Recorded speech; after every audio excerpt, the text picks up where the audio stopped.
اور فرماتے ہیں اللہ تعالیٰ تفسیر رحمانی دے لیے علامہ سید محمود بغدادی نے 30 جلدوں میں عربی میں شرح لکھی ہے، اس کا کوئی ٹرانسلیشن ترجمہ نہیں ہوا ہے، لیکن الحمدللہ میرے پاس کتاب ہے کیونکہ ہمیں تفسیر قرآنی ہوتی ہے کراچی میں. تو فرماتے ہیں کہ اللہ کی تفسیر میں کہ اللہ تعالیٰ فرماتے ہیں جب تم روتے ہو گناہوں کو اپنے یاد کر کے، ہماری پکڑ قیامت کی گرمی اور دوزخ کی آگ کو یاد کر کے تم روتے ہو کہ اللہ ہم کو معاف کر دیجیے، تو گنہگاروں کا رونا اور معافی مانگنا مجھ کو سبحان اللہ پڑھنے والوں سے زیادہ پیارا تھا. یعنی وہ فرشتے جن سے خطا نہیں ہوئی، فرشتوں کا سبحان اللہ، جبرائیل علیہ السلام کا سبحان اللہ، تمام فرشتوں کا سبحان اللہ، تمام اولیاء اللہ کا سبحان اللہ.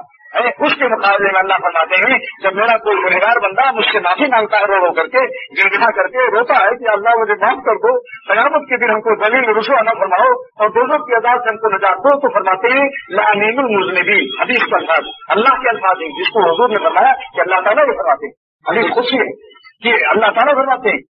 کہ لعین المذنبین، گنہگاروں کا نالا رونا آہ فریاد احب الیہ، مجھے زیادہ محبوب ہے میرے زدن المسبحین، سبحان اللہ پڑھنے والوں کی تسبیحات. دیکھو دوستو، آج ایک بادشاہ جس پر گارڈ آف آنر لیتا ہے 21 کو بھی سلامی کسی ملک میں، اس وقت اسے کسی کوئی غریب یاد نہیں آتا، لیکن اللہ تعالیٰ کی شان دیکھو کہ عظیم الشان تمام فرشتے ان کی سبحان اللہ پڑھ رہے ہیں، اپنے گارڈ آف آنر کو چھوڑ کر ہماری آہ رونے کو ختم کر رہے ہیں. اللہ تعالیٰ اپنی تعریف، سبحان اللہ کی کیا مانے؟ اللہ پاک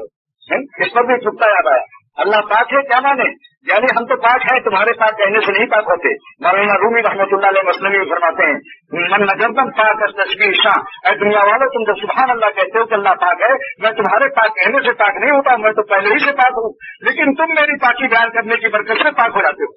ہم تم کو پاک کر دیتے ہیں. پاک ہمیشہ سمند و درفشا، یہ سبحان اللہ کہنے والے پاک ہوتے ہیں. خدا تمہارے کہنے سے پاک ہوگا تو پہلے ہی سے پاک ہے اور ہمیشہ پاک رہے گا، لیکن تم ہمارے سبحان اللہ کی برکت سے ہم تم کو پاک کر دیتے ہیں گناہوں سے، میل کچیل سے، گندگیوں سے.